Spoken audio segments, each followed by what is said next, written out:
going on, everybody here? Welcome to the Yahoo NFL show. I'm Eric Lindquist. I'm excited to be talking here. I'm hosting. I'm usually in the analyst chair.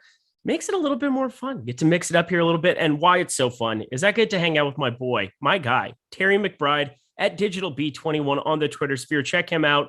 We're going to be talking a little NFL. We talk a lot of NBA. We talk a ton of MLB together, but NFL streets. This is probably the first time you and me have gone together. How you doing, my dude? Doing pretty good, bud. It's definitely, good to be on a show with you. And whatever we're talking about, it's always a good time. And I was trolling in the chat earlier this week in NBA, so I'm glad to get on and actually be on the show with you and hang out and have some fun here. And I think we got a really weird, interesting kind of a slate to break down here. So it looks pretty good. Yeah, we do. We have a ton of news that came out here today, confirmed some things that we already assumed, but that is kind of the way that NFL works here on a Friday. We are 2 days away from that slate beginning, approximately 46 hours, if I had to guess, until we get to lock. I think we've got a lot of news that's still to come. We'll talk about some hypotheticals there, but so far, a number of things that got confirmed, and that makes this slate very, very exciting. Everybody, as you get in here, hit that like button, hit that subscribe button, hit that notification bell. So you know when this and all the other content here at Awesemo is going live. We have so much NFL content for the weekend on tap, so be ready for it. A 4.5 hour live before lock that we're doing now on Sundays. Check out all of that. We've got showdown content constantly. It won't get any better than that, but we are talking Yahoo today. And that is one of the best sites. No, it is the best site that you can possibly play if you're a DFS player. And you know why? Not only do you get the best contests, bar none, whether it's the $1 they had for Thanksgiving or the $20 overlay that they have going all the time with 200K overlay for Sundays. That's a negative 25% management fee. But right now, if you sign up, you get 1 free month of Awesemo Plus Platinum completely free as a new user. Go to Yahoo, sign up and create an account, get $10, put $10 into an account, play in any paid contest, and you will get 1 free month of Awesemo Plus Platinum. Check out that contest there immediately, that $20 that I just referred to, because again, it is going to be the most profitable thing that you can do for your bankroll this week. Money being put into your pocket to go play. It's such a great incentive. And again, they're just putting the players first. That's what makes Yahoo different. That's what makes them special. And thank you so much to them, not just for their sponsorship of this show where we're talking about just them, but so many other shows on the Awesemo network. Let's get to it, Terry. Quarterback position. I think that this slate sets up pretty openly on the top end. I'm looking at some of our reruns of ownership that we got here in recent times, but I know on the top end, we're looking at some really studly quarterbacks here in Tom Brady, Lamar Jackson. We know the kind of rushing upside he can have. Matthew Stafford in a huge passing offense, of course. Cooper Kupp going to be a big part of the slate, but on the top of the quarterback board, who's catching your eye? Yeah, so I mean, it's pretty tough to ignore the Rams at the top of the board. And typically I like to make the quarterback decisions a lot based on just our top stacks tool, right? That informs a lot of where the offense is going to come from on the slate, who the best quarterback players are going to be, and then where you're looking for some of the skill players. And then I just mix and match a lot of the skill players within those stacks with some run backs and things like that. You typically don't see a team with nearly a 27% probability of being the top stack. And that's what we're getting for the Rams in this matchup against Jacksonville. That's bananas, especially when you consider that Stafford's only projected for under 10% ownership. That leaves him with a monster leverage score. It's the biggest leverage score I remember seeing on any of the sites for NFL this season. And it carries over across the industry. That's just a dynamite spot, according to what all of our tools are telling us. It's a spot that, a lot of people are going to be on with a 9.4 on Stafford. You have to expect Cooper Kupp. We've got him projected for 15% on the Yahoo slate. You've got to expect he's going to be pushing that and probably a little bit more. But just that combination alone is pretty killer. Cooper Kupp hasn't been below 15 Yahoo points since week 5. So, I mean, there's just dynamite upside in the Stafford Kupp combination. So I'm going to go there pretty frequently across the entire industry, and definitely on Yahoo. I think the prices are definitely workable this week with all the running back value. That said, I absolutely want to be a part of the Tom Brady discussion here against Atlanta, getting another monster top stack percentage for them and positive leverage. And that's kind of how I'm working down the list here. The Minnesota side of things, I think, is interesting. You're getting all that running back value with Madison, but their passing game is somewhat viable. I don't mind getting the shares of Kirk Cousins. He's not my favorite quarterback on the board, but I think the receivers alone kind of lift that stack percentage. And when you see the stack going off with Cousins at only 2.6% ownership in the third spot of being the most high scoring stack, that's just a targetable spot, just DFS wise. I'll leave my bias against the quarterback in terms of football acumen out of the conversation. And then from there, there's some negatively leveraged spots near the top that we can talk through. Those are the three that seeing those three at the top of the board, all at significant positive leverage on Yahoo, is just exciting for this slate. So that's kind of what I'm targeting, just off the top. It's not creative. It's probably not the original answer that maybe people were looking for. Like maybe somebody out there is going to throw Derek Carr into the mix or somebody like that. For me, I'm just targeting those three top spots with a lot of lineups. I love that. That was a lot all at once. Terry McBride, take a drink of water. Take a load off, Annie. I tell you what, that was beautiful. But I'm looking over at the quarterback position. Where do you think Kirk Cousins ranks on PFF this season? That's an interesting one. Let's see if I can even find him. Just guess. I want to guess. Dead middle of the league. Second. Kirk Cousins is PFF's second graded quarterback this season. Really? That is a fact. It goes Tom Brady number 1, Kirk Cousins 2, Joe Burrow 3, Justin Herbert 4, Kyler Murray, who hasn't shown up since week 8. So I'm taking him out of the pool. Mac Jones sitting there 6th, Dak Prescott, Aaron Rodgers, Josh Allen, Ryan Tannehill. So Kirk Cousins has been exceptional. And, as a Viking fan, obviously it hasn't transitioned into a bunch of wins because one, they take the air out of the football way too often in scripts where they're ahead. As a Viking fan, you just want to throw things. But then the second part of that equation is that you've got a terrible defense. And Detroit, I do even think with Jamal Williams, because of how cheap he is, and Alexander Madison, who I know tried to get priced up in a number of different spots. He's $18 on Yahoo. I still think, because I think he's a little bit better pass catcher alongside Kirk Cousins than what Dalvin Cook would be. I'm okay putting them together in lineups. So I think this entire Detroit-Minnesota game, I really like what you're talking about. If you're talking about a team that's in the top stacks tool, 4.2% leverage you're still getting on Yahoo with them. Tampa Bay Rams, no problem getting up there. And of course, the Rams, a huge talking point in this slate. Excited to talk about them at wide receiver because might have some different ways of building those lineups. But you talked about some of these negatively leveraged teams. And right now, the Colts, 15.7% of negative leverage there going up against Houston. I can't imagine that you're going to see a crazy amount of rostership going towards Carson Wentz here. But I suppose people just want to be targeting Houston pretty much every single time. So maybe I'm wrong about that. What do you kind of think about some of those popular spots that are just getting some negative leverage? Anybody you're still willing to roll with if you can build that stack uniquely? Yeah, if I'm going to do it, it's going to be with the teams that are more positively ranked or up toward the top of the board in terms of their probability of being the top stack. So if that's the case, I'm looking at the Chargers there and that against Cincinnati. They're getting a lot of ownership, but still a 6.2% probability of being the top stack. A lot of offensive weapons on that team. For Indy, I just don't like the passing volume. Our game script adjusted passing has them as one of the lowest, 54.4% volume on the passing side, 45.6 on the ground. And I just see a better opportunity for Taylor going up against that Houston defense than I do for the passing game.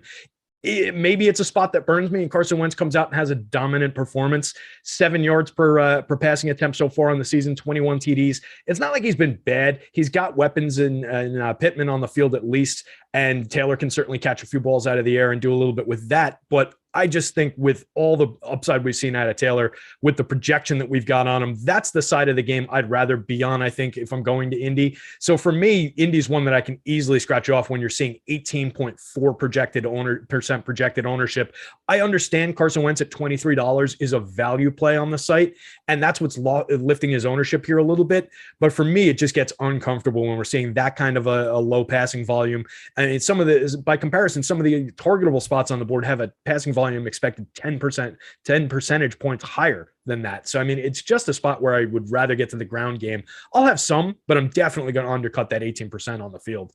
Yeah, I think I'm going to have Carson Wentz and I'm going to have Jonathan Taylor in cash over there. I think it's pretty easy to do. Okay. Cash, it's going to be a simple build. I mean, I'm going to be playing Jamal Williams, Alexander Madison, Jonathan Taylor. I don't really see a way around it. Leonard Fournette, I suppose, at $25 becomes into the conversation. We'll get to that next. But in the context of it, generally, on a site like FanDuel, site like Yahoo, you're kind of looking to get to the top end of quarterback just because it's not too hard to reach up there. So you can get up to the Lamar Jackson rushing floor. You can get up to some Justin Herbert, who's garnering quite a bit of attention there as well. Jalen Hurts, I think against the Jets as well, the rushing floor is just crazy. But when you get such a misprice, like $23, it's hard to say I don't want to go to Carson Wentz there in cash. But man, in tournaments, I just see so much negative leverage there. We know Jonathan Taylor is the priority for that offense. He really kind of makes everything go. And against Houston, I think they're definitely going to let him just go. So I'm probably with you as well, where that's going to be a little bit lighter. Sure, if you need the savings for cash and doing things differently there, that's what I'm going to be kind of focusing on. But in tournaments, I will go elsewhere. And one of those places that I will be going elsewhere is this Chargers Cincinnati game. I'm obsessed with this on this entire slate. The Chargers defense, not good. Hashtag terrible. So Justin Herbert and Joe Burrow here in this spot. I know Joe Mixon will be another guy to sprinkle in tournaments. I'm probably going to have that as well. Austin Eckler, for sure. Fire him up too. But these passing attacks are so rich with wide receiver options. Some Mike Williams, some Keenan Allen there for Justin Herbert. You've got such easy options there as well with the wide receiving core. T. Higgins starting to emerge of late. Tyler Boyd. And of course, Jamar Chase has upside. What are you maybe looking at doing with that game or any other game that's catching your eye? Yeah, I like that game a lot for some passing upside. You're talking about the defenses, the Chargers defense, 4.7 yards per pass attempt on the season so far this year. The Cincinnati side looks like they're coming in. They were right around the same mark, 4.2. So a little bit below, a little bit above average on the Cincinnati side. But Herbert, you mentioned all the passing, all the weapons in that offense. It's just a stackable team. One of the higher game totals at 50 points and one of the tighter point spreads at just a 3-point spread in Cincinnati's favor. So that's a game that I think we can target on all sides. You can stack up multiple options from each passing game. So you can go quarterback with 2 skill players and a run back from the other side. You can do a thinner stack with a quarterback, 1 skill player, 1 run back from the other side. They were talking about it on the contrary show earlier. You could even go with a quarterback +1/+2 coming back the other way from this game. There's just a bunch of dynamic weapons here. And I certainly wouldn't leave Joe Mixon out of the mix on the ground in the Cincinnati attack either. We saw big upside from him. Frustrating week for me last week. 3 of the guys that I go to very frequently had monster games, and I just wasn't there in the right combinations and didn't play a ton of lineups last week, just with everything going on with the holiday. And one of those weeks where if I had 150, man, I should have cashed heavy, but frustrating. But we'll move on. Joe Mixon was one of those guys. That's why I mentioned. Oh, I got lit up on Sunday. It was horrendous in the NFL streets. And then, had a good NBA day, which salvaged the entire weekend. But nice. Looking at NFL here for Sunday on Yahoo, I just like this Joe Burrow, Justin Herbert combination. I'm going to have a lot of those too. I think Justin Herbert there at 11.9% and Joe Burrow at 8%, a little bit low, and just in a game environment that I think really stands out on the offensive side for both teams. So firing up that as much as possible. Any really low end option, of course, we're starting to split hairs here. Russell Wilson has not been the same dude here this season, but he's sub 2%. That just kind of stands out to me, considering that Tyler Lockett and DK Metcalf can be so effective in this passing game from time to time, as long as Russell Wilson's right, which might not be, but at sub 2%, I'm willing to find out, I suppose. Taylor Heineke, we know the kind of rushing floor that exists for him there, 3.2%. I kind of like them as darts. Any low owned darts that you're kind of looking at as well? So I ran some crunches before we started on the show here, and most of the guys that came up toward the top of the crunch in QB ownership were the guys that you would expect. Most of the guys we've talked about. The one oddball who has been an oddball for me all season, to my detriment, was Matt Ryan. He's come up in quite a few of these. $24. I don't like it, but nobody's going to be there. We've got him projected for 0.3 ownership. It's a 50 game total. They're projected. They've got an 11-point spread in that game in Tampa Bay's favor. So they're going to have to throw the ball if they want to stay in the game. Our game script adjusted has that as the highest passing volume of the week at 66% favor of the passing game. Ryan's going to be throwing the ball. It hasn't really worked out, like I said, in recent weeks for me when I've been going to this offense, but I think I'm going to end up getting there a little bit once again. On the season, 6.9 yards per pass attempt, 16 touchdowns, 67.5% completion percentage.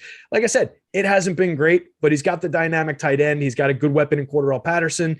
There are spots to go there for that stack. So if nobody's going to be on it, I'm happy to take some shares at $24. Well, happy is the wrong word, but I will be taking some shares at $24. Lamar Jackson Jackson, we talked about off the top. He is a guy with his projections. I'm always going to have shares of him, regardless of, kind of what the performance has been. And the guys talked about that on the one of the shows this week. It might have been Matt and Lofty. I watched a couple of them just in the last 2 days, so I'm getting mixed up. But they talked about just his general upside for overall scoring. Maybe he hasn't been the massive Lamar Jackson games that we expect, but the overall scoring has still been there between what he can do on the ground and what he can do through the air. On the season, 15 touchdowns through the air, only 2 on the ground, but still averaging 5.7 yards per rushing attempt for Jackson. So I'll take plenty of shares of him from the higher end at the $38 and 8.7% ownership. And then, it would be mix and matching. Like, I wouldn't mind taking some shares of Tua for $26 at no ownership against my Giants. The guy for me to round it out. He's the last guy kind of that I wanted to bring up, simply because he's been quietly very, very good. Miami's on a 3-game winning streak. And of course, there were some trade rumors that were circulating around him regarding Deshaun Watson. That feels like a thing of the past here, considering Deshaun Watson, not a good boy. Tua Tagovailoa, I think, is starting to come into his own. Back-to-back weeks of 80+% completion percentage. That's a nice number to be looking at for him. Of course, having Jalen Waddle, a short A-dot target, a guy who does a lot after the catch, is definitely a plus for him in that category. But he's quietly played very well, and it hasn't necessarily showed up in the box score here from a fantasy perspective, but up against a Giants team and this Giants secondary, even though Bradbury, it's just not a very good Giants secondary. I think you're aware that's your football team, correct? Yes, it is. Yep. Yay. 1980. Oh, well, I should be able to read. That's a good idea. Maybe pay attention to your co-host or, something like that. But I really do like Tua Tagovailoa going up against this Giants team. The one concern I do have is having Mike Glennon out there starting and not Daniel Jones. But Daniel Jones has been so bad this season. Maybe I shouldn't care very much. I think Tua is definitely going to be a reason that if they make it 4 games in a row, I think he plays really well here again. You just need a little bit more touchdown expectation to go his way, but no real viable running game behind it either. Just a team that's winning in a very unique way. What do you think about him? Yeah, I like the spot a lot. I like the price on Yahoo. I love the fact that less than 2% of the field's going to be there. It's another spot where it's a 61.2% projected game script adjusted passing percentage. They're going to be throwing the ball. Giants for the season at 6.4 yards per passing attempt, but the secondary is a little bit depleted. So I would expect that he's going to have no problem carving them up.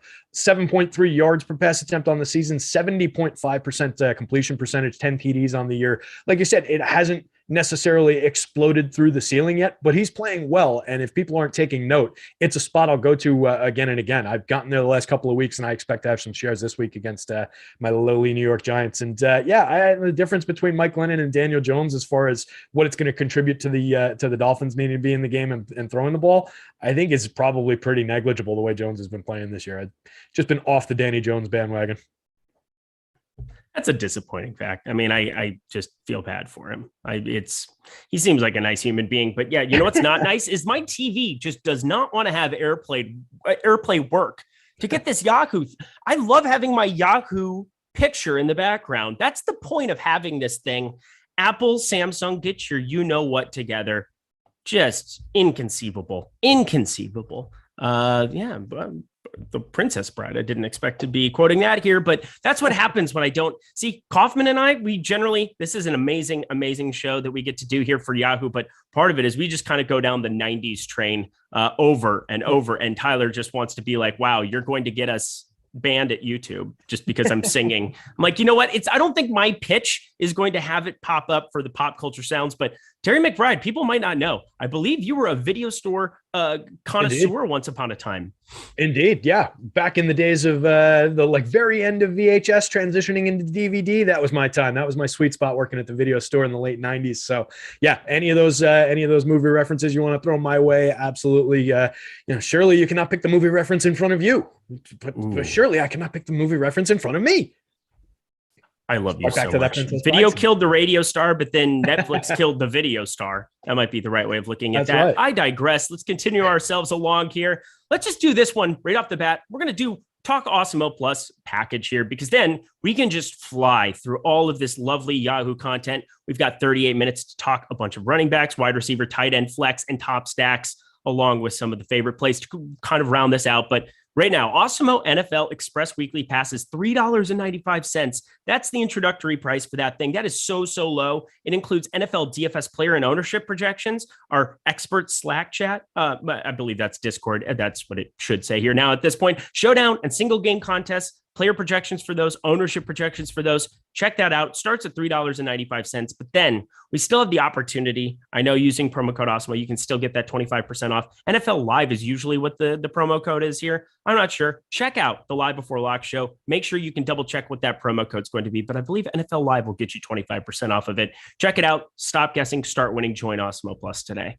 All right, let's get to the running back position because running back is perhaps the what's the right way? It's insane this week. Running back is out of its damn mind because we have Jamal Williams there at the top of the board and Alexander Mattison, $16 and $18 respectively. Generally, you're spending $16 and $18 in that range. Let me just read off some names around there. Myles Gaskin, Jeff Wilson, Devonta Freeman, Alex Collins. That's generally what you're getting at the $16 and $18 range. But with no Dalvin Cook, no DeAndre Swift, these are the two most important plays to talk about for cash and for tournaments on this Yahoo slate. Terry, how much is too much of those two fellas? Man, that's an interesting question. I mean, the crunches that I was running earlier, I ran one with everybody. I set the quarterbacks down to 15% ownership cap so that I could distribute some of the stacks because I've got all the rules and everything baked in. And this one ran before the Jamal Williams update came through. It came through with Alexander Mattison landing in 92% of the lineups.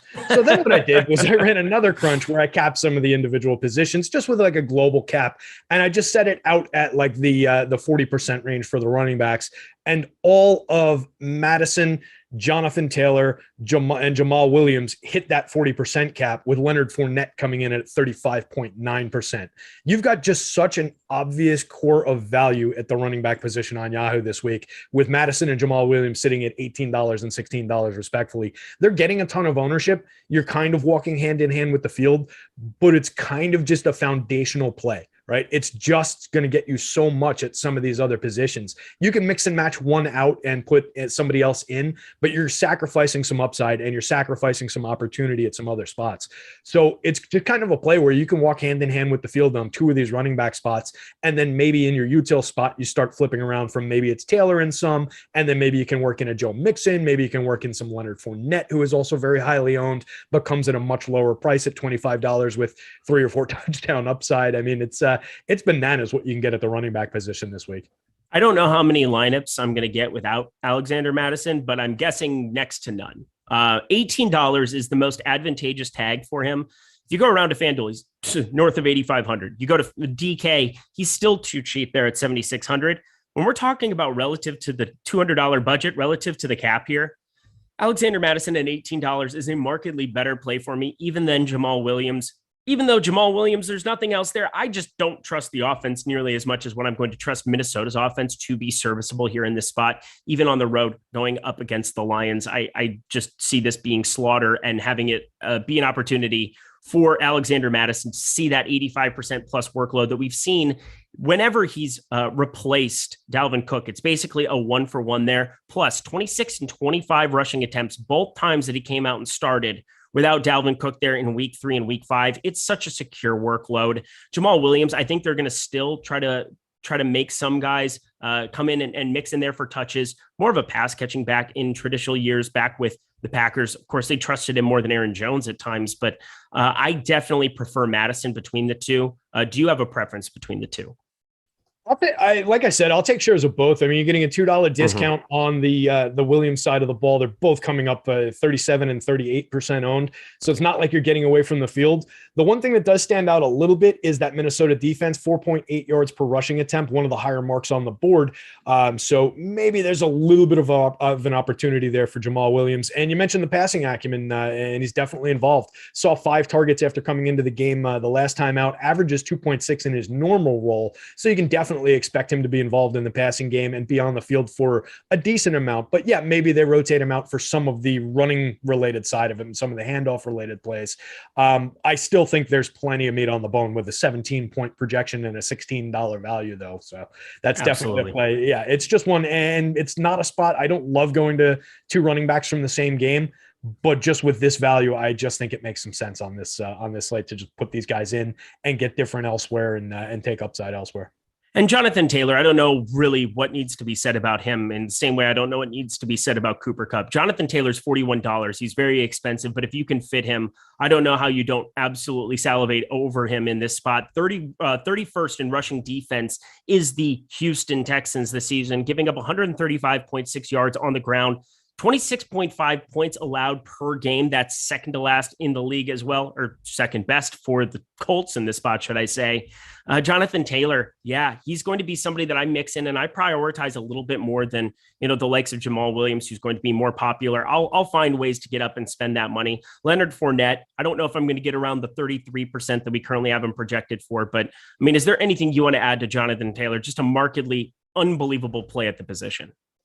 Yeah, absolutely. He's the guy, like I said, despite that massive salary, he was coming up just as frequently as Williams and Madison in that crunch where I capped everybody at 40. And that's definitely a play I want to be involved in. Looking just at the scoring throughout the season, he's had 2 weeks of the season. There were weeks 2 and 3 where he came in under 10 fantasy points. Other than that, he hasn't been below 14.6, which was week 1. And outside of those first 3 weeks of the season, he's been above 17.7, which is what he delivered in the last game. Monster performances. Absolutely want to be a part of that. I think the price on Leonard Fournette is definitely too low at $25. Yes. That's why he's getting all that ownership, but it's another play where you can book some value there. I do think there are interesting pivots to that on the board though, like especially where we've got Saquon Barkley projected. Yeah. And now knowing that Glennon's going to be at quarterback and it's going to limit the passing game. Some of the receivers are banged up.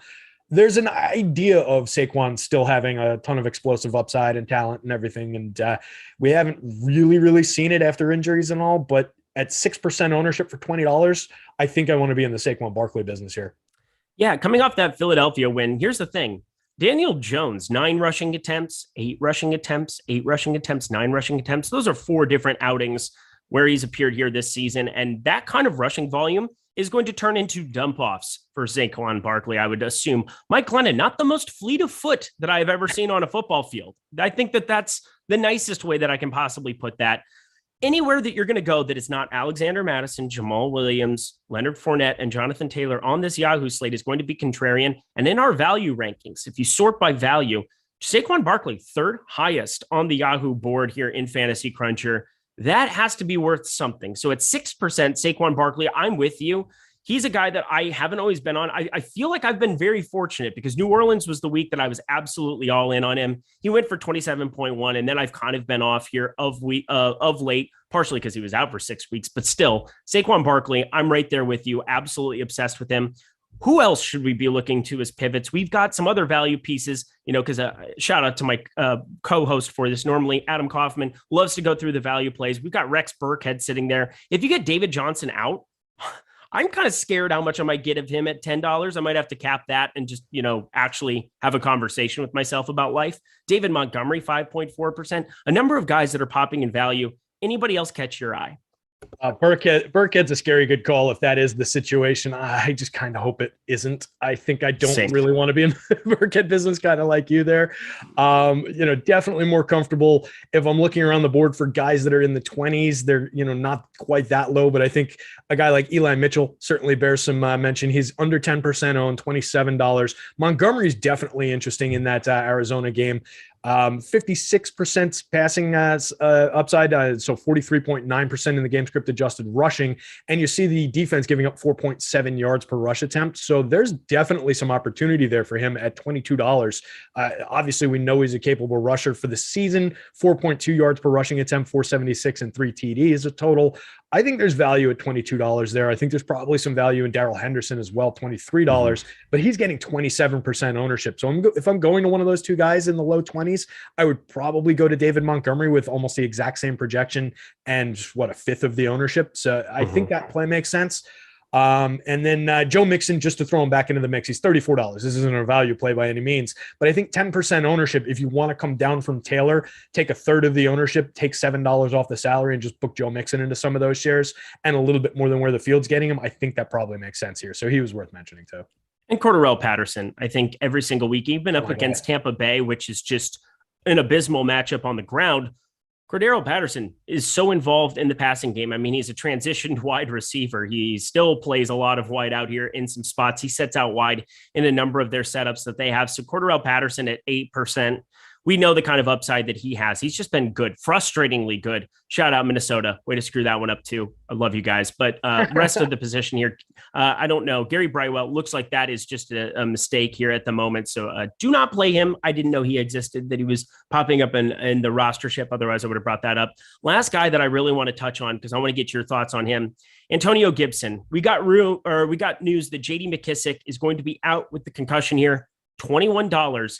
I'm not sure where he's going to fall in terms of the landscape. If he gets steamed up to the likes of Williams and Madison, I'm going to just side with Williams and Madison over him for sure. But if he's going to be sub 20%, even sub 25%, he basically has this entire backfield. He will have this entire backfield also from a receiving perspective. 7 targets, 7 receptions last week in that Seattle win. Getting involved when you don't have McKissic out there, I think he's really good play at $21. Probably my favorite if the slate started now. What do you think about him?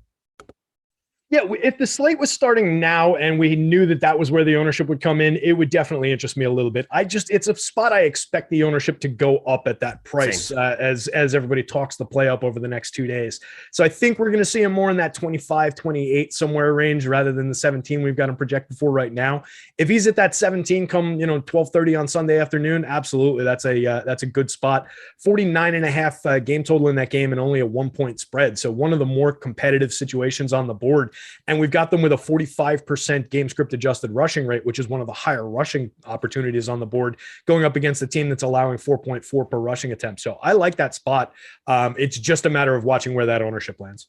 All right. Well, that's going to be the running back position for us here. Hopefully you got a couple of nice nuggets in there, because it's a pretty clear-cut position on the top end. Who's going to be the most rostered? Watch news, pay attention. Darrell Henderson is expected to give it a go here. Josh Jacobs, another guy, he's been limited in practice, but I expect him to go as well. Not sure at $19 if that's going to be somebody that I really want to go for. And then James Robinson, he's going to be good to go here. Last piece there, going up against the Rams that have given up some rushing work here, but $24, pretty strong overpay there as well. Watch the news, watch NFL Live before lock, that 4.5 hours, going to keep you apprised of everything leading up to that 1 p.m. Eastern time start time.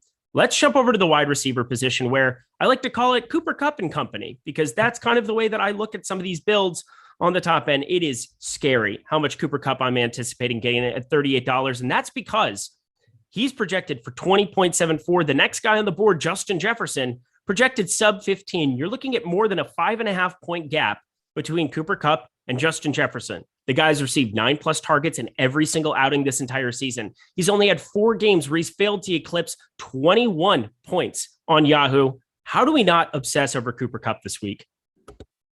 I think we do, and my analysis would be basically what he said. He's just been dominant all season long. He hasn't been below 15 Yahoo points since, what was it I said earlier, week 5, I think? Yeah, it's been a while. He's just been fantastic. So it's another spot where he was just coming up so frequently in that unencumbered crunch that I ran. I'm trying to click back over to it. There's 1,000 lineups in each of these, so it takes a second. But in the one where I capped it, he ended up at 30% because that's where I capped it. So he bumped right into the cap. He was coming up in the unencumbered version 46.9% of the time, despite a pretty hefty price tag at $38, outpacing the next nearest wideout by, I think, $6. I think Justin Jefferson is the number 2 price guy. There's just such a margin in point production, in everything that we want to go to here. I think 15% ownership is probably low if we're really arguing it on just a points opportunity basis here. We're looking at a team playing at they're technically paced down, but it's still one of the higher pace marks on our game script adjusted pace board. And it's a very heavily pass oriented attack, 58.1% passing attack. So I just like that spot. We talked about how strong that stack was looking. He's going to be the most owned guy in that stack. So if you want to make some stacks where you're pivoting away from him within the stack, I think that makes a ton of sense. Get to some Van Jefferson Jr. at only 6.9% for $14. I think that's got upside. Get to some of the tight end in that offense. I think it makes some sense to move around there. But if we're talking about our best pure wideout play and not really worried about anything else, put it in a vacuum, it's Cooper Kupp all day, pretty much every week this season. So there's not for me, the word isn't pivot, because I'm not going to be pivoting off of Cooper Kupp. But in addition to Cooper Kupp, we've got a number of these top end wide receivers. Of course, Justin Jefferson, if you're looking for some leverage that you're going to get off of Alexander Mattison, play Justin Jefferson. You'll get different. I'll probably play them together at a number of lineups still, alongside some Kirk Cousins. But Mike Evans up there at $28. DeAndre Hopkins is questionable. I think just looking at the boom bust tool, which doesn't encapsulate everything for Yahoo here, but Kyler Murray, the highest guy to bust on two other sites. You can figure out what those two are. And so I'm going to be kind of siding against anything that has to do with Arizona, Chicago. I don't like this game environment whatsoever. So I'm looking at other wide receivers up here. Jamar Chase in a game environment that I'm in love with, looking at that Chargers Cincinnati game. Chris Godwin. Who are some of the other guys that you're looking at getting to at the top of the board in tournaments, Terry? Yeah, the Tampa receivers float up to the top of the board, and it kind of ties in with what we started the show with talking about the top stacks. That's where I'm getting my quarterback plays. That's where I'm getting my pass catcher plays from, and I'm just mixing and matching and putting the lineups together in different ways and changing up the combinations within those lineups. So naturally, we're going to be getting to a good amount of Chris Godwin. We'll get a good amount of Mike Evans here, and we see a pretty significant uptick. It's a 63.5% in favor of the passing attack in our game script adjusted. I believe that's the second highest mark on the board for this week, behind the Pittsburgh side of things, which also makes Deontay Johnson interesting in this conversation for $25. 64.9% slanted to the passing attack for the Pittsburgh Steelers here. They've been pretty miserable. If I'm deciding between the two, I definitely want to take the Tampa Bay passing attack over the Pittsburgh passing attack. But just given the volume that we expect, I think there's an argument to be made that Deontay Johnson belongs in that conversation. Between the two of Godwin and Mike Evans, at 8% ownership, I might take a little bit more Mike Evans, but they're looking relatively equal because you're paying a little bit less for Godwin, swallowing a little bit more ownership. So those guys are kind of a coin flip. I do hate the way that they spread the ball around and just have so many options in that Tampa attack. It makes it a little bit more of a dart throw in terms of who's getting the touchdowns this week. We saw him go to Fournette and I think Ronald Jones got the other one last week. But we've seen Gronk be very involved. We've seen the ball spread around all the different wideouts. So it's a little tough to predict, but I'm going to have plenty of that Tampa passing attack here too. I think Keenan Allen, we talked about the Chargers being interesting top of the board. Keenan Allen for $25 is definitely interesting to me as well. All right. And for me, now let's look at some savings options, because I think that this is kind of where your slate's going to get made or broken. I think there's a ton of upside here on the top end. Yeah, you got to get those right, but finding some savings. We have two guys at the top of the board in the value chart, Tyler Boyd, T. Higgins, both super values there at $11 and $15 respectively. I was kind of expecting Jamar Chase to fall by the wayside a little bit. He had such big playability, and he just kept getting there every single week. But T. Higgins has really started to come to fruition. Tyler Boyd starting to get involved in places where he can, we know he can have spiked weeks. He's maybe a little bit of a lesser priority for me compared to Higgins, but I like both of their values. Hunter Renfrow, a huge piece for this slate on a ton of different sites, $18 for him. If you're not going to get a number of these other wider, no, Henry Ruggs isn't there. That's not even a conversation to have here, but Darren Waller, that's going to be a piece where, if he ends up being out, which it kind of seems like it's trending towards, he's going to be out. I really like to get to him at $18. Where are you looking at to save some money on this slate? Yeah, I like the Renfrow call a lot. 7.5 target average, and saw 9 last time out. And just a good, capable receiver with upside. I think $18 probably a little cheap for him. On the season, 8.02 yards per passing attempt, 658 yards and 4 TDs, gets the looks in the red zone. And I think there's definitely going to be more opportunity. Like you said, I expect the tight end to be out as well. So that's super interesting. And then, the Cincinnati guys are just underpriced. 15 for Higgins and 11 for Boyd. That's just a little silly. Boyd averaging 5.9 targets per game. Only saw 2 the last time out, but 7.25 yards per passing attempt. And then you jump up to Higgins, 8.24 yards per passing attempt, 560 yards, 3 TDs on the season, seeing 7.6 targets per game. There's just plenty to do for these guys. One of the higher game totals, one of the closer point spreads. So a competitive situation in this game that I think we're both going to be rostering a decent amount of this game. It sounds like on both sides. So I think I'm going to have this game, and it just makes sense playing them in stacks.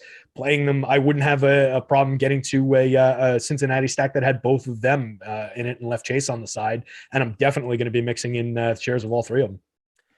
All right, now we've come to the uncomfortable portion of the program, where a player that I have once disliked very, very much in my life, Odell Beckham Jr. is perhaps one of my favorite tournament plays here of the week. He was last week as well. Sure, he had that big touchdown catch, and I guess Matt Gajewski, it was ultimate tilt fest for him because he plays Odell Beckham in bulk, it seems like every single week. And I come in one time and I'm like, yes, I like Odell Beckham a lot. Coming off of a bye in week 11. Also, no Robert Woods there. I kind of expected Odell Beckham to see a lot of target share and 10 targets right off the bat. I think that's a lot of volume. And we look at the top stacks tool. It's not going to just be Matthew Stafford, Cooper Kupp, although I can't imagine playing Matt Stafford without Cooper Kupp in lineups. But in addition to him, I think there's a massive amount of upside in this spot for Odell Beckham. Are you with me? Absolutely. I mean, just on price versus name alone, right? Let's just be completely silly, public type players where I know who Odell Beckham is. I remember he's really, really good when he's healthy and on the field and happy. $19 is too cheap for his talent, right? Looking at some of the numbers, 58.1% game script adjusted passing percentage. It's trending toward the top. We've talked about some that are higher, but that Rams attack against Jacksonville, we just know that's a spot we want to be. You mentioned 10 targets last week. They brought Odell here to see targets. They brought him here to fill a role. He's the number 2 receiver on this team right now. He is. So, I mean, yeah, there is absolutely, if we're going to be smashing that spot with Stafford, if we're going to be going to this team like crazy, it makes a ton of sense to get to Odell at $19 at 6.1% ownership on the Yahoo slate as well. That just makes a ton of sense. He's coming up, let's call it like the 10th most frequently rostered receiver in this crunch, where I capped everybody at 30%. So we were getting Renfrow, Kupp, and T. Higgins off the top with some of that value going 30, 30, and 25%. And then there's a mix of guys going from the 20% range down to like the 12% range. And that's where we find Odell in the mix with like Jamar Chase, with Justin Jefferson, with Tyler Lockett, with Deontay Johnson, some of these other guys that we've talked up. So I think there's definitely a role for him this week, and that's across 1,000 lineups. So in sorting these lineups and putting it through the process based on his low ownership and the leverage that's included in that stack, he would jump up to probably somewhere in the low 20s in ownership for me here. I really like that spot. All right, everybody hit that like button. Love seeing some of the chat involvement here. Kickstart there in the chat. Good to see you. I see you all the time on different shows. Thanks for coming and hanging out with Terry and I here on this lovely Friday afternoon. But he said, I wonder if Odell has been optimal since joining the Browns. He was 1 week. I can remember exactly which week because I had 0%. It was week 4 of 2020. I know that for a fact that he was optimal. Let me find what his fantasy outing was. Box score, 35.9 Yahoo points over there. That was optimal on every single site that week.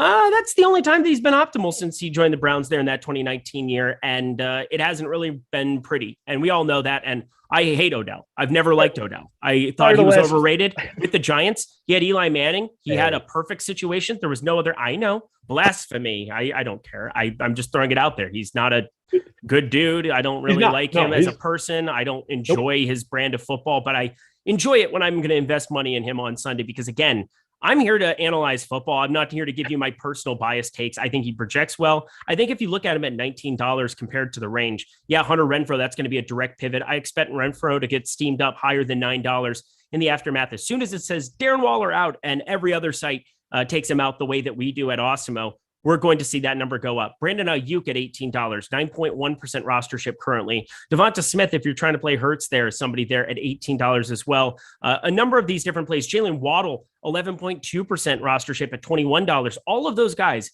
getting more steam than the by far most leveraged team to get to in the top stacks tool. So I'm going to be adding a lot of Odell Beckham. And don't forget, I'll have a couple smatterings of Van Jefferson as that third wide receiver option there too, but much more excited to get to Odell in bulk. Anything else that you want to touch on from the wide receiver position before we move ourselves to tight end?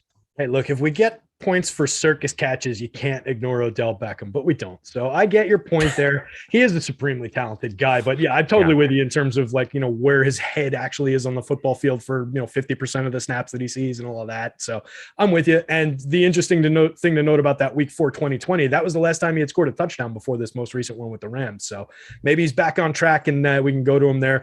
A couple guys just to throw into the mix. I think Marquise Brown, $24 under 10% ownership. If you're going to Lamar, I would mix some Hollywood Hollywood into some stacks. I think Russell Gage for $15 at 5% ownership has some upside. If you're going to that Tampa attack, you can use him as a run back, although I probably prefer Cordarrelle. I think if you're going to the Matt Ryan stack side of the passing game, you definitely want to get some Russell Gage in your life. And then, maybe some of the deep touchdown shot dart throw guys like Deshaun Jackson at $15 and 1.5% ownership. We talked about Carr a little bit. There's some touchdown upside, some deep shot upside in a guy like him.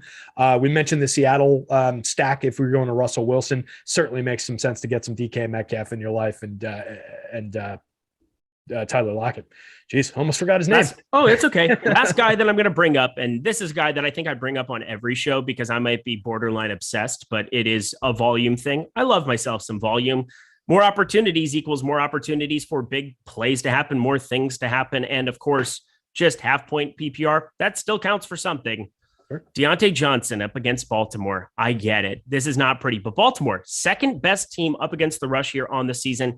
If Pittsburgh wants to be effective against Baltimore, it's going to have to be through the air, and Pittsburgh has been a pretty willing participant through the air. Deontay Johnson now has 5 of his last 6 games with 13 plus targets. That is an immense number of volume to get at a discount.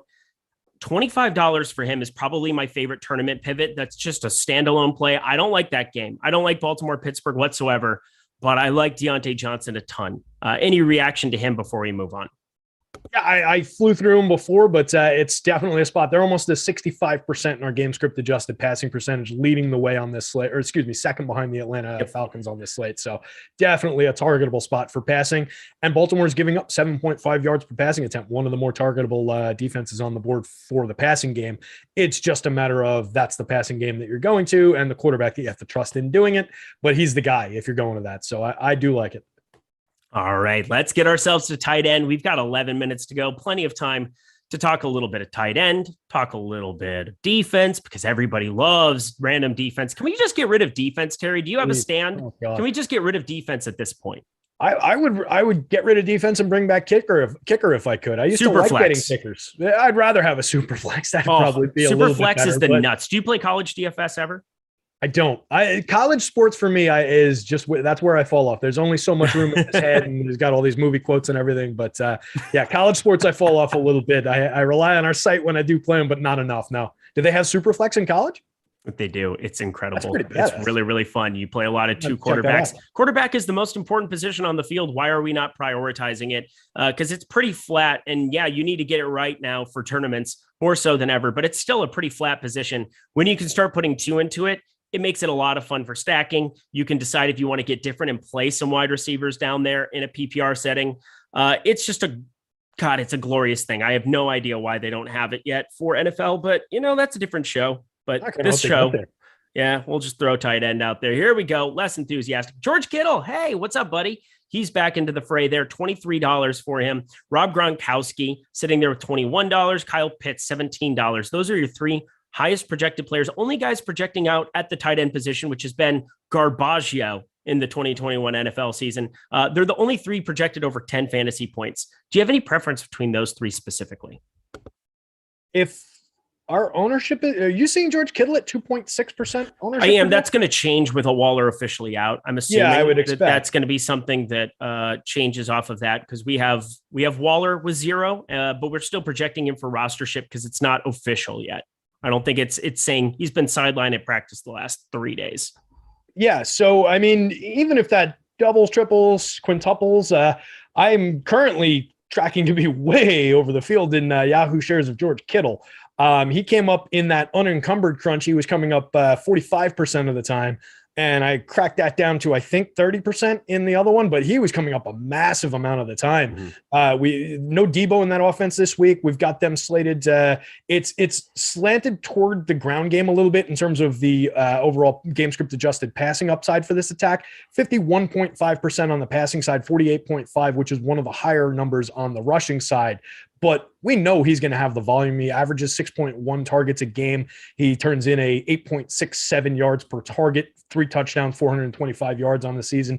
Plenty to like about him at $23. I think he gives you significant, his projection compares favorably to a number of the not top end wide receiver plays, but that next tier of wide receivers for probably a better price and significantly better ownership so far. And it'll probably stay better ownership. So I like the Kittle play there a lot. Certainly couldn't argue with anybody who wants to go to Gronk or this supremely talented, but hit and miss, I think is fair at this point. Yep. Kyle Pitts. He's just, hasn't been regular, but when he has gotten there, it's been pretty dominant scores. So he's interesting at $17 too at the top of the board here. Kickstarter saying I can't roster a Pittsburgh wide receiver till Big Ben is gone. Well, I'm going to roster guys who get 13 plus targets. That's just kind of my opinion on that. But George Kittle also, I expect him to be much higher rostered. And look at it this way. You have no Deebo Samuel. Brandon Ayuk is a guy that's notorious for not being exactly what San Francisco signed up for here. Starting to get more involved of late, but still not entirely there. George Kittle will be a priority play for me for this slate over on Yahoo specifically. $23. I was just building lineups here, hand building something on the side for an example, but Alexander Mattison, Jamal Williams, Cooper Kupp. You put those three players in, $128 left over. That's basically $21 per player. You can pay up to the top end of pretty much every other spot and have a pretty unbelievable lineup. So you're going to be very Starsy and Scrubsy. You're going to have an opportunity to play those two value pieces and easily pay up for tight end if you want to. But moving our way down the tight end board, there's some interest here for one Zach Ertz. I'm going to have less interest if Kyler Murray ends up being the quarterback there. He's expensive on Yahoo. Going to be a tough guy to kind of put into stacks there for sure. He's overpriced, I think, everywhere around the industry for a guy who's now just a glorified pocket passer. He's averaged less than 20 yards rushing per game over the course of the season. He's been very, very efficient, very, very good. But Zach Ertz, he really came to fruition last week, but that was not with Kyler Murray at the helm. That was Mr. McCoy taking the reins. So less interest there. Do you have any Zach Ertz interest or anybody else that's catching your eye in the middle of the board? I must have tuned out when you transitioned to talking about Kyler Murray because it took me a second to figure out why you were talking about Zach Ertz's rushing average of the season there. But Kyler Murray, just saying that. He's a glorified pocket passer, and that would generally bode well for somebody like Zach Ertz. But I don't know. It just it feels like it's a James Conner or nothing in that game for me. Yeah, I think I'm with you on that one, and we just see Conner, soak up a lot of touchdown upside for that team. So. 7.63 yards per target for the full season and 5 TDs for Zach Ertz. We all know who Zach Ertz is, but I think there's a bunch of tight ends that I'd rather get to than his $20 salary, even at a little bit more ownership. Like we've got him at under 1% ownership, but I'm kind of more intrigued by Tyler Higbee for $15 at 2% ownership in that LA game where we've just been talking up that passing attack this entire show. Going up against Jacksonville, it's a way to get different in that passing attack. I think I'm more intrigued by Mark Andrews if I'm going to Lamar Jackson, or even if I'm not for $22 and 5% ownership.